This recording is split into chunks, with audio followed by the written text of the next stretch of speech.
আবু সাঈদ হত্যা মামলায় অন্যতম অভিযুক্ত রংপুর মহানগর পুলিশের তৎকালীন সহকারী কমিশনার মোহাম্মদ আরিফুজ্জামানকে ভারতে গ্রেফতার করা হয়েছে।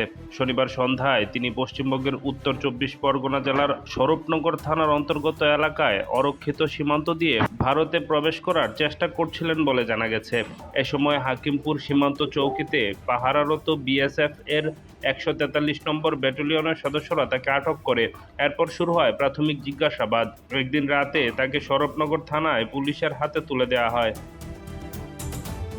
তার কাছ থেকে উদ্ধারকৃত বেশ কিছু পরিচয়পত্র, সরকারি নথি দেখে ভারতের পুলিশ এক প্রকার নিশ্চিত হয় যে তিনি বাংলাদেশের আইনশৃঙ্খলা বাহিনীর সদস্য ও তার বাড়ি বাংলাদেশের নীলফামারী জেলার শাহীপাড়া এলাকায়। তবে শনিবার সন্ধ্যায় তাকে আটকের খবর ছড়িয়ে পড়ার পরে তার পরিচয় নিয়ে যথেষ্ট ধোঁয়াশা ছড়ায়। বিএসএফ ও স্থানীয় পুলিশের পক্ষ থেকেও প্রচণ্ড গোপনীয়তা অবলম্বন করা হয়। তদন্তের স্বার্থে স্থানীয় পুলিশের পক্ষ থেকে ওই বাংলাদেশি পুলিশ কর্মকর্তার নাম ও পরিচয় গোপন রাখা হয়।